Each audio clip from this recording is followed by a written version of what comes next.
Watch more programs like this on cable and stream with PCN Select. Subscribe at pcntv.com.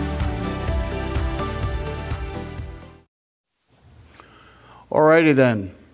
Thank you for coming and welcome to FOP Lodge 5. This is a great and warm place that I always enjoy coming to. I've been working with the FOP for the entire 40 years that I've been a Philadelphian as a lawyer. My name is George Bacchetto, and I've been honored to MC this morning's event. We used to have a headquarters in downtown Philadelphia, which was so much smaller for years, and now we have this big, beautiful, magnificent facility, and you can see just how much activity and community involvement and purpose FOP Lodge 5 has here in Philadelphia, and it is my honor to be back here. I was here a few months ago when I was also a candidate for the United States Senate and received the endorsement of John McNesby and the FOP Lodge 5, and I was honored to do so. This morning, we're going to extend that endorsement, and it's my honor to be here and to help do so. Before going any further, though, I'd like to introduce maybe the person that has the toughest job in Philadelphia, and he does it magnificently. With everything that's going on in our community, with crime and safety and gun violence, and the assault on law enforcement that's taking place, this man truly has the weight of the city on his shoulders, and he handles it. FOP President John McNesby.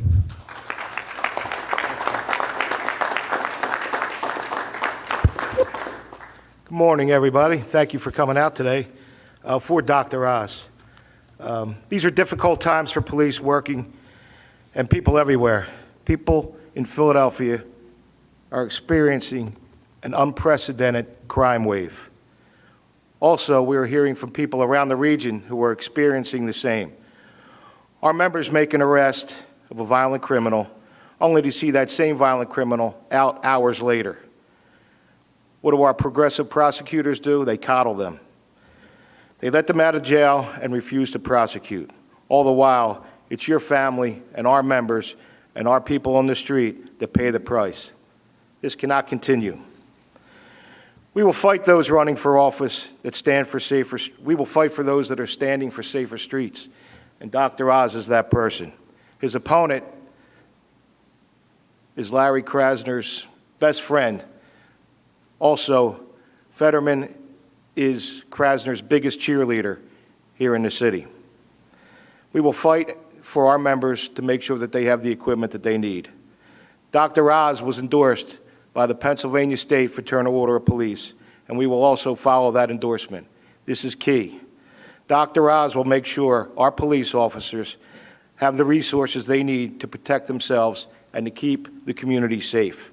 He will stand with the men and women in law enforcement against these daily threats that they face from criminals and progressive prosecutors. His opponent, on at least 7 occasions while sitting on the Board of Pardons, voted to pardon convicted murderers. Can you believe that? Unbelievable. He's in favor of releasing 1/3 of Pennsylvania's prisoners. He's also on record as saying that. He also hired a person, and let me go back to the killing of Daniel Faulkner in 1980. We have somebody, and a number of people that go ahead and use this man as a celebrity when he's a common criminal and a murderer, and proven over and over and over again.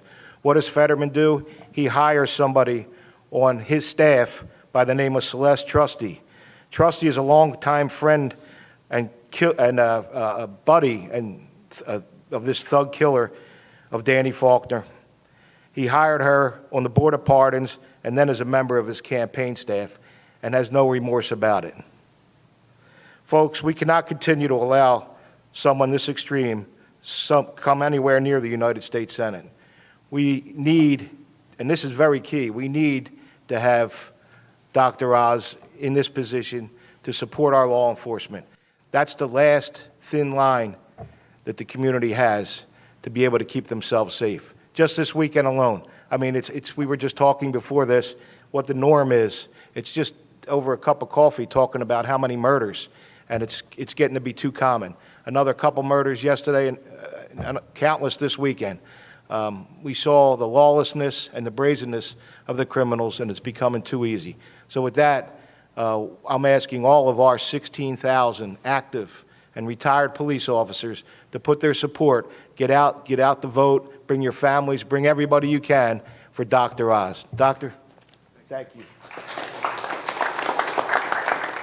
Thank you, John. And you can see John has just scratched the surface of the problems that we have with crime here in Philadelphia. And John McNesby has been a warrior for Philadelphians, and I salute you, John, and thank you from the bottom of my heart for everything you do.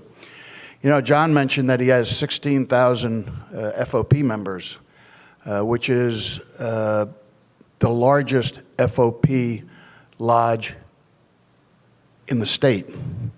But there's also a statewide FOP lodge that has 40,000 members. And we are honored today to have its president, Joseph Reagan, here to make a few comments and to also endorse Dr. Oz. Joe Reagan is a consummate police and law enforcement professional. He had 28 years in uniform and in management of law enforcement. He has recruited and trained countless recruits to be police officers, detectives, law enforcement, first responders. He's a one-man force in Pennsylvania in the law enforcement community. And it's my honor to introduce Joe today, this morning. Thank you very much. Thank you, Dr. Oz, for inviting the state FOP here today to continue the conversation about crime across the Commonwealth. The challenges facing Pennsylvania law enforcement community seem to grow every day. I hear from our members about the rise in crime, not just in Philadelphia and Pittsburgh, but across the state. According to a report published by the FBI at the end of 2020, Pennsylvania had the highest violent crime rate of any state in the Northeast. There were 49,793 violent crimes reported in the state in 2020. That equals 390 crimes for every 100,000 people. Having the greatest year-over-year increase in violence is not a statistic we should ever be proud of. Those numbers are one of many reasons why we stand with our Pennsylvania legislators in their efforts to impeach Philadelphia District Attorney Larry Krasner. Time has run out. Countless innocent lives have been shattered or lost. Businesses have been shuttered, and members of the Philadelphia Police Department have been put in danger and injured as a direct result of his actions. Finding a solution is not a one-size-fits-all concept. The solution starts with our representatives and senators, and if elected, Dr. Oz, who are all committed to passing legislation aimed at providing law enforcement the right amount of support, resources, staff, and training to help protect and serve the communities they love. When our membership endorsed Dr. Oz last month, it was because we know he is the U.S. Senate candidate who will work tirelessly to protect those who protect us while making sure criminals are held accountable for their actions. Dr. Oz's advocacy for law enforcement officials and innocent lives rather than criminals makes him the U.S. Senate candidate who can help Pennsylvania find solutions to decreasing the number of violent crimes happening here. Thank you to everyone here for supporting the brave men and women of Pennsylvania's law enforcement and the community. And to those brave men and women in law enforcement, thank you for going to work each day. Your dedication and perseverance does not go unnoticed. Thank you.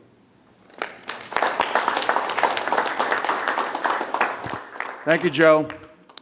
Well, we've reached the moment when I have the honor to introduce Dr. Mehmet Oz, who is our Republican candidate for the United States Senate here in Pennsylvania. You know, some of you may know, unfortunately not enough of you knew, I was a candidate for the United States Senate here in Pennsylvania as a Republican. And I remember being on stage one time and being asked a question by the media if I would support my opponent, Dr. Oz, if he became the candidate for the general election. And I said, let me make one thing very clear. He is not my opponent. He is a colleague. We are on the same side. We are fighting for the same thing. Dr. Oz has given up an enormous amount of his personal energy, his personal investment of funds, his personal investment of his name, his reputation. He has put everything on the line for the honor to serve Pennsylvanians in the United States Senate. He is sincere in his beliefs.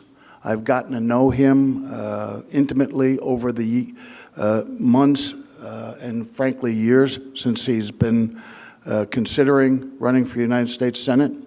He is remarkably intelligent. He's got more energy than I've ever seen, and he's really one of the most personable guys you could get to know.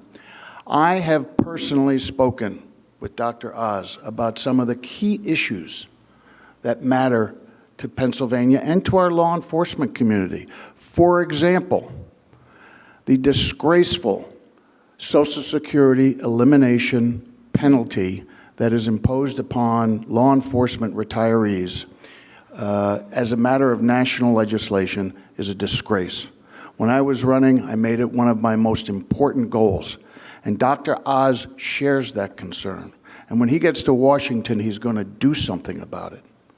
But it goes beyond that. It goes beyond just financial interests or narrow concerns of certain law enforcement communities. We have a community that is deeply, deeply at risk and is being pummeled every day by lawbreakers and violent people, and we need to do something about it, and we need to do it now. And we have the opportunity in electing Dr. Oz to the United States Senate. I want to just mention one other thing before I bring Dr. Oz up. As many of you know, I've had the honor over the years of representing Maureen Faulkner. She is singularly the most steely person, victim, individual who has undergone an assault over the years. Her husband was violently murdered by a common criminal and murderer who has, for the last 36 years, done nothing but try to get himself out of jail with one excuse after another. And she has been a model of consistency and really represents everything that law and order is all about.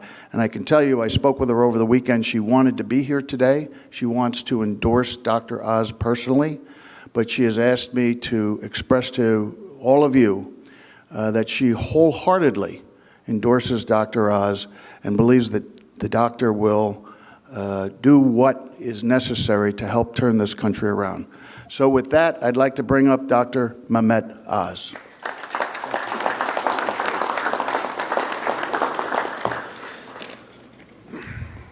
It's a transformative moment in Pennsylvania. I woke up this morning like many of you, and as John McNesby pointed out, I began reading the papers to see how many Philadelphians have been murdered over the weekend. We have normalized an occurrence that is impermissible in civic society, and yet it's happening.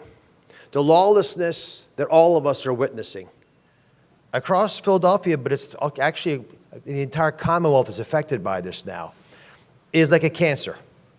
Now, what makes cancer cancer is that you have cells that are sociopathic, that don't pay attention to the cells around them. They suck up the blood supply. They release toxic chemicals. They don't just destroy themselves through their criminal behavior. They destroy everything around them. That's the real risk here. I went to graduate school, 2 of them, in Philadelphia. I lived in West Philly. I would walk or ride my bike to school. I've been to those areas. I've been all through Philadelphia. You can't ride a bike in West Philly, and certainly can't leave it outside. You can't walk around North Philly. I went down to Kensington last week, which I've done many times. I would cover the drug problems in Kensington on the show because it's the largest open-air drug market in the country now. That's shameful. In fact, the reason that I went as a Republican to Kensington, and Democrats don't go there, by the way, because they're ashamed of what has occurred as a result of far-left radical principles, is there's a humanitarian for all of us to appreciate the pain in the lives of these people addicted to hard drugs, but also there's a pain of the people who own the shops that are now shuttered because they can't open when there are people doing drugs on your doorstep. No one comes to patronize your barbershop if that's the case. And you've got people living in those buildings who can't go home again. And you have police officers who've been told they can't do their job. And in many instances, that's what this comes down to. We've got murder and we've got mobs, as happened just yesterday. You know, my first date with my wife, Lisa, was down on South Street. And when that the series of murders happened in June on South Street, I wasn't just stunned by the brazen lawlessness that led to 3 people mixing it up and shooting each other, and then 2 other teenagers who weren't even involved shooting into the crowd. What really hurt me was the fact that when the police came, they were not allowed to approach the dying victim of one of the shootings. They were jeered, pushed away. That's how desperately we need people to start doing their jobs. The drug issue that I touched on in Kensington is, of course, much bigger than just Philadelphia, although we're ground zero for fentanyl deaths right now. But Pennsylvania is top 5 in the country in fentanyl deaths. Again, in part caused by the fact we have an open border with cartels profiting off human trafficking and expanding that profit margin to the drug trade right now. It's widely available. And this past weekend, I was with a security guard who'd lost his son, who thought he was taking Percocet, bought it off the street to save time and money. Mistake. But it turned out to be fentanyl. The young man was 23 years of age, found blue and dead. That's the story of fentanyl. Not drug addicts who've taken lit too much, but people who are making a decision to buy something off the street. Maybe they shouldn't have, but the penalty shouldn't be death. Now, my opponent in this race has taken a very firm stance on these issues, and he's done it for many years.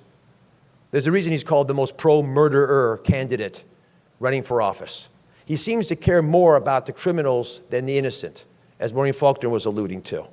He has explicitly stated that we can get 1/3 of prisoners out of jail and it wouldn't make a difference. He wants to get as many out as he can. I'm quoting him. He's argued dozens of times at the parole board to release criminals. Oftentimes these are convicted murderers serving lifetime sentences, which he believes also we shouldn't have.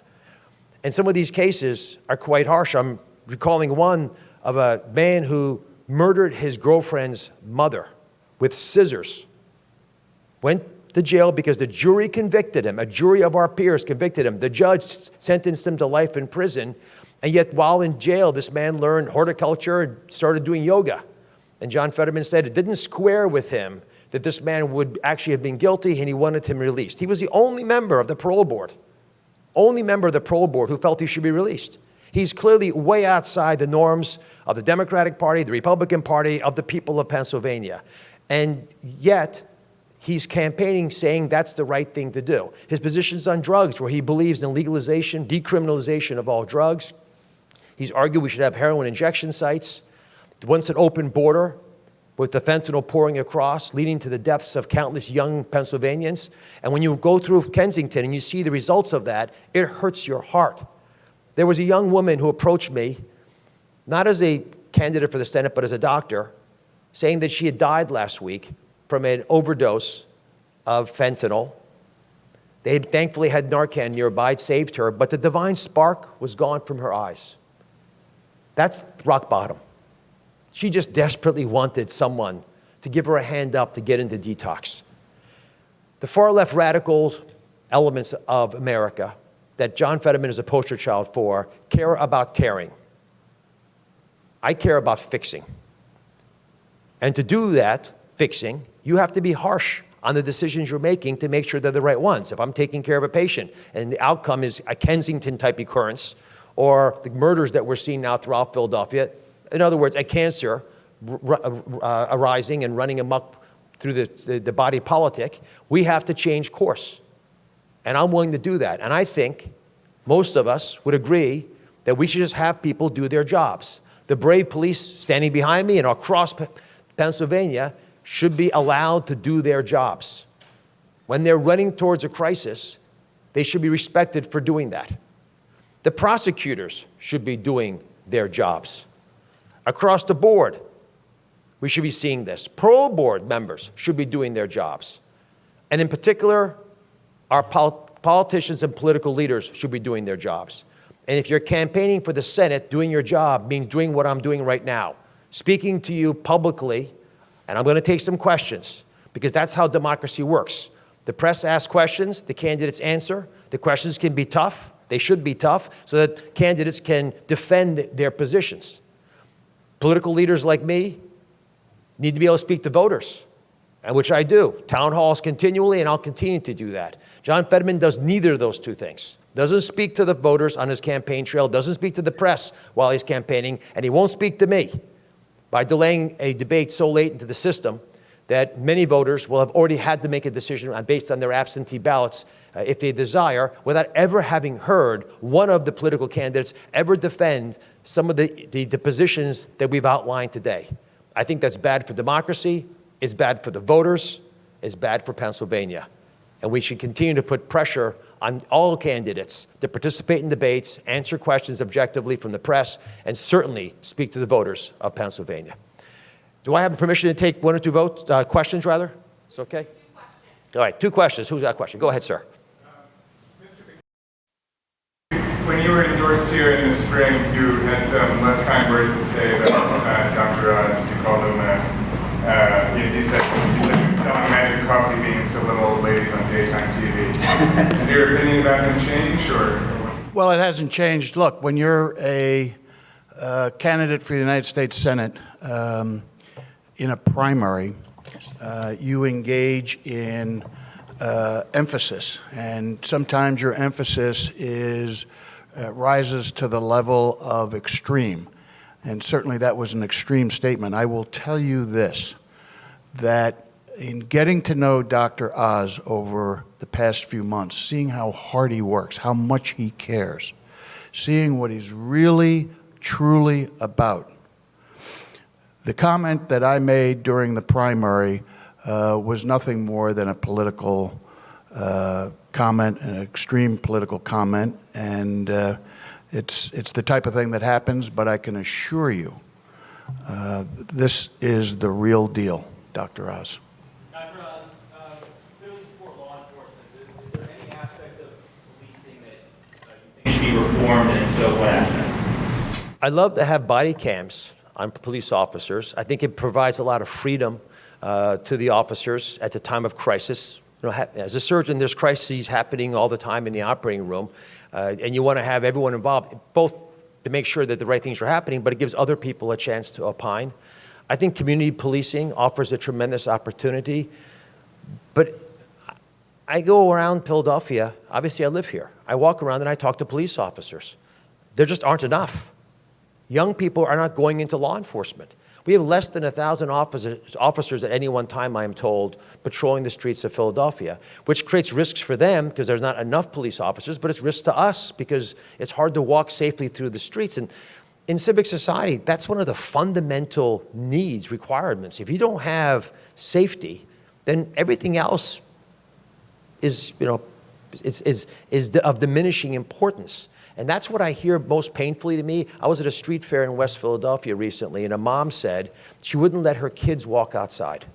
Think about that, being a child and not being allowed outside your home. She bought them video games because she doesn't want to worry about them walking outside on the streets in West Philly.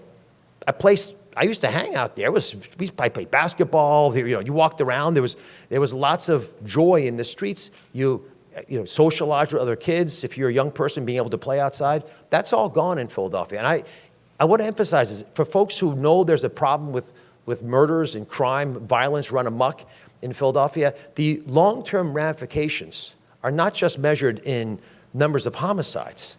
It's fear in the psyche of young people that doesn't just go away.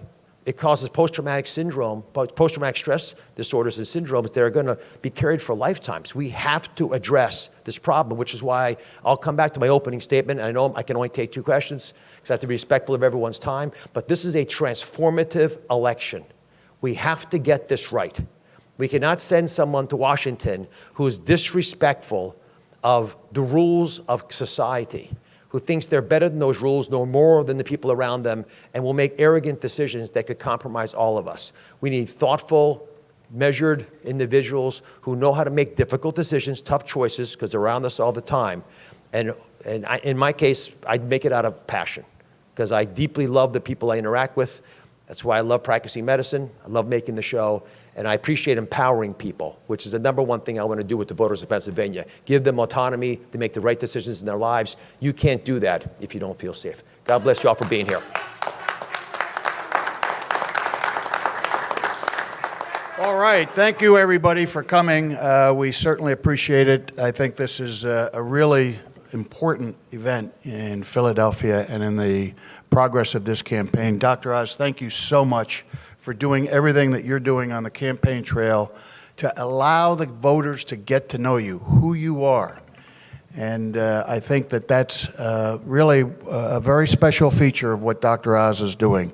He is as available as any candidate I've ever seen, and I've been in the business and the game for many, many years. Okay, thank you everybody for coming. Appreciate it.